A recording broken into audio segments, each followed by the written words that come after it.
Day 55, the end is getting near. I want to say hello to a couple of classes that are following these videos. Hi, Mr. Fisk's second period current events class. Less than 50 days until graduation. You can do it. It will be worth it. Hang in there.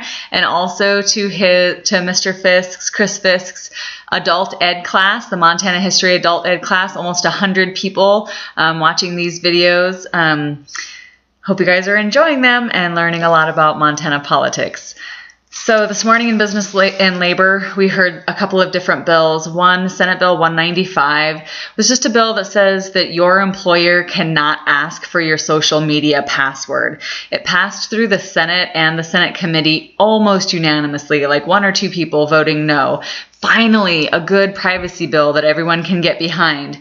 It was the first bill I've seen so far that had been completely rewritten in committee. It had this weird wording on it. You can look it up if you want to see what I'm talking about, that said strike everything and insert new text. And when I asked our legal services what that meant, he said, oh, sometimes they kind of hijack your bill and write another one as long as it fits the title. And so you can go back and see what the bill was originally, and you can see it was voted on in the Senate committee and approved, but then sent back to committee, rewritten with a new version, and again voted almost unanimously. And I haven't had a chance to ask anyone the backstory, but I thought it was interesting. It was a good bill before, and it's still a good bill. It's really not that different, just a few changes. But what was so strange about the bill is that there were a bunch of opponents, and they were all kinds of retailer groups and Chamber of Commerce groups and insurance groups who said that this would keep them from doing business and that we really didn't understand the unintended consequences of this bill. And I'm not kidding you, the words devil and corporate espionage were used to testify against this totally reasonable privacy bill. It was so bizarre. One guy handed us this full color government report on corporate espionage, and I looked it up online, and he gave us the official front cover of it and then like page 4, and it's a 32-page document. I don't know if he just knew no one would read it and it would look really official and we would assume it was important, or what. I felt like saying, point of order, what does this have to do with this bill? We also heard a bill to create bioscience grants and to create to encourage the government to create a trade center with Canada. On the floor today, there was a blast motion for the pay plan that failed in committee yesterday.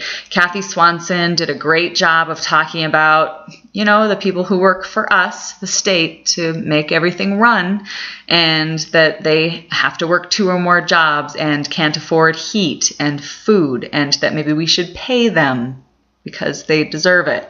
And the argument against it was that we can't give a raise to a person who makes $9 an hour because someone who makes way more than that got a raise when they shouldn't have. So you're going to hide behind someone who you don't think should have gotten a raise instead of giving someone who deserves a raise their money.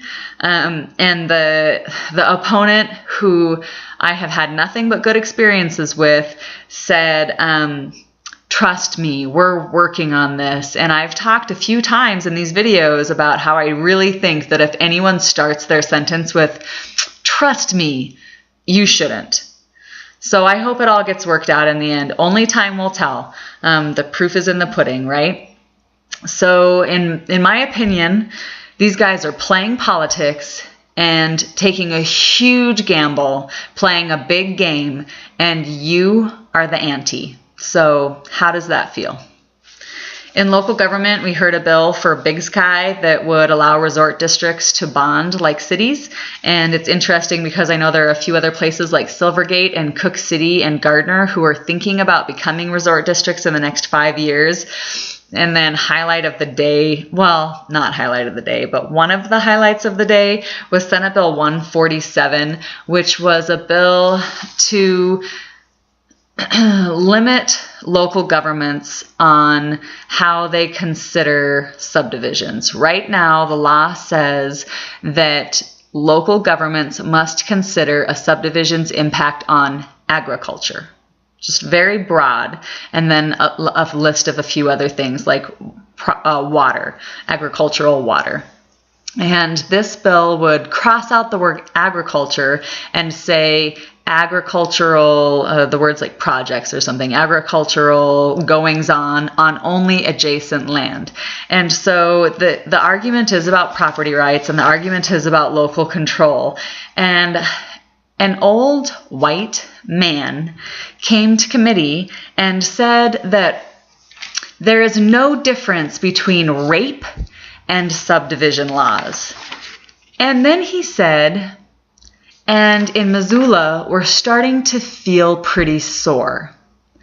And as if that is not offensive enough, I'm not making this up. I could never even think to make this up. A man actually came to the legislature and said that to us. He handed out his testimony with his phone number in case we want to get a hold of him. This is part of the public record. 2 pages of testimony explaining how subdivision laws are the same thing as rape, and that liberalism and socialism and political correctness are wrecking our society. He says, quote, "In Missoula, self-ownership is regularly gang-raped by socialism." And clearly this person struggles. But I wanted to show this to you because if you have ever felt like you weren't smart enough or educated enough to contact your legislature about an issue, you should remember who is contacting the legislature about issues. And this didn't happen today, but while we're on the topic, every single one of the members of the legislature got this mailed to them. The Truth About the Homosexuals, the 21st Century Sodomites. That's funny, right? By Dr. Hugh Pyle. It's not a joke. They're serious. Homosexuality, is it a sickness, a genetic phenomenon? Or is it an abnormal twist of the mind and spirit? Is it a learned behavior? This is all about homosexuality and how it is the bane of our culture as we know it, and how you can go to your local church and be cured from this terrible, terrible problem in our society. So again, if you have ever thought that you could never talk to a politician, you could never contact the legislature because you just don't know enough on how to use the right words, and you're afraid you might say something wrong, there's a lot of people saying things that are wrong. There is no way you could say something more wrong. You know what you're talking about, you know your issues, and you need to be the reasonable person who's contacting the legislature. Back on this Senate Bill 147, the proponents of the bill who want this to happen were all landowners, property developers, and realtors. It was 15 people in suits and ties. The opponents of the bill were ranchers.